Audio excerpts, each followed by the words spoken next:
Môžete platiť. Môžem ešte poprosiť? Ešte jednu tú vínu, alebo minerálku mi doneste nejakú bublinkovú chladenú. Dobre, takže poďme k modifikátorom svetla, ktoré sú veľmi potrebné. Bez toho v podstate nafotíte, ja fotím šport a fotím bez dážnikov a takých vecí, ale na portréty, štúdiové fotky to treba jednoznačne. Takže začneme najzákladnejším, čo je vlastne biely difúzny dážnik. To je niečo taký ten väčší troška. Oni sa samozrejme dajú podľa veľkosti, podľa priemeru od nejakých 70 cm, možno aj menšie. Toto je myslím, že 105. Takéto veľké. Vlastne ešte by som dodal, že ten blesk, keď to máte roztvorené, tu je tá tyčka, tak ide nejak smerom takto. Čiže prechádza to svetlo druhou stranou a tu máme už model, čiže to neodráža, je to difúzny vlastne. To svetlo vlastne zmäkčuje a je to veľmi dobré na portréty, hlavne v exteriéri, lebo to svetlo ide o 360 stupňov, hoci ako. Áno. Erik to väčšinou používa na videách, čo ste mohli aj vidieť, väčšinou tam bol tento dážnik biely. Tak.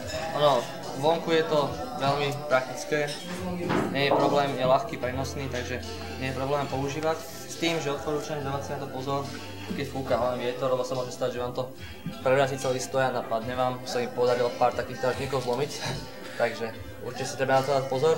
Keď nič nie, tak aspoň si zaobstarať nejakého človeka, ktorý vám to podrží, alebo nejaké závažie, aby mal to určitú stabilitu. No. To je tak. Ešte by som dodal, raz sme kúpili dážniky biele, tiež difúzne, za 2 € asi v obchode úplne a celkom v pohode to bolo, tiež pomerne žiadny rozdiel tam nebol. Určite podstatne ten efekt to splní a náhodou keď sa stane nejaká nehoda, že by si ho zlomili, tak nie je vám to ľúto, jak tento drahší dážnik, ktorý stojí zhruba tento trvanie konkrétny, ten drahší okolo tých 30-40 €, ale dajú sa bežne kúpiť dážniky od nejakých tých 15 €. A úlohu to splní, si myslím, a na začiatok treba vyskúšať aj taký lacný a podľa toho si potom už sami budete vidieť, čo by ste potrebovali. A možno zistíte, že ten biely aj není pre vás, že skôr budete používať nejaký iný systém, ktorý teraz si vlastne spomenieme. Napríklad môžete používať strieborný dážnik, to je vlastne odrazový, čiže tam ide tiež ten blesk takisto týmto smerom, lenže to svetlo ide potom zase naspäť. Je to tvrdšie svetlo oproti tomu bielemu dážniku, tiež není moc usmernené. Moc to nepoužívam už ani v dnešnej dobe. Väčšinou používam Octabox dážnikový, ktorý vlastne vyzerá nejako takto. Ako už máte presne lepšie usmernenie svetla a ešte mäkšie než ten dážnik vlastne klasický. Čiže blesk ide klasicky dovnútra a vnútri sa odrazí, tam je to tiež strieborné ako u toho strieborného dážniku, len to má ešte tú vrstvu ďalšiu, ktorá vám zmäkčí svetlo. A je to usmernené svetlo proti tomu dážniku bielemu. Áno, takže je to aj vhodnejšie teraz do štúdia už použiť. Hej, ja to používam na portréty väčšinou, keď si idem pofotiť. Biele filtre? No. Takže ďalšia voľba, ktorú môžeme použiť, alebo príslušenia, ktorú môžeme použiť s bleskom, je vlastne sú gelové filtre, ktoré ste mohli vidieť vlastne v predchádzajúcej epizóde. Tam sme to aj podrobnejšie vysvetlili, ale vlastne ide o to, že ten gelový filter vám zafarbí ten záblesk na požadovanú farbu a vlastne môžete si tým vyvážiť bielu. Hej, je to veľmi kreatívny nástroj.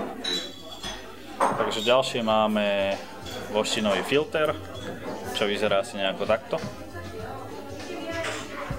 Nasadí sa to vlastne na blesk, klasicky toto je taký homemade spravený a slúži to na vlasy, osvetlenie vlasov, keď fotíte ľudí.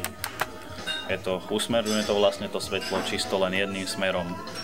Existujú, keď sa dajú sa kúpiť, existujú s rôzny rozmer vlastne tej voštiny. Potom sú ešte komíny, tie sú vlastne bez tej voštiny. Díky moc. Podám vám toto? Nech sa páči. Hej, no potom máme tie komínky. Áno, ktoré sú vlastne bez tej voštiny a tiež usmerňujú to svetlo, ale nie až tak presne ako tie s tou voštinou. Ale taktiež sa to dá veľmi ľahko vyrobiť a treba mohol poslúžiť veľmi dobre aj na nasvietenie pozadia. Hej, väčšinou sa to používa teda skoro vždy na nasvietenie pozadia. Vlastne to stačí nejaký čierny papier, ktorý takto sa dá okolo blesku a vlastne tuto vám ide svetlo. Hej. Gobo cards, čo vlastne slúži, je to obyčajný čierny papier na blesk, aby nám nešiel do jednej strany, vlastne zabraňuje mu. To vlastne, ako vidíte, tu je suchý zips. Kebyže to tu máme originál, tak tiež sa dá suchý zips a vlastne je to na nasvietenie pozadia veľmi dobré, kedy tuto máme pozadie, tuto máme model, pozadie, tak aby nám neosvecoval tento blesk vlastne model zo zadu. Tak. Najjednoduchší spôsob je tento malý plastový stojan, ktorý sa už prakticky dodáva týmto kanadským bleskom. Ten blesk a máte stojan, ktorý si môžete v báge vlastne položiť. S tým, že ale je to nízke, malé, úplne jednoduché proste. Skôr potom by som použil už nejaký spôsob pri exteriérnom fotení. Hej, a ešte sa tam nedajú pripnúť tie modifikátory, dážniky, softboxy a tak ďalej na to. Ale samozrejme, táto plastové nožičky sa dajú dať na statív. Čiže klasicky na statív to tam prišrobujeme. A obyčajný statív lacný nám poslúži ako stojan.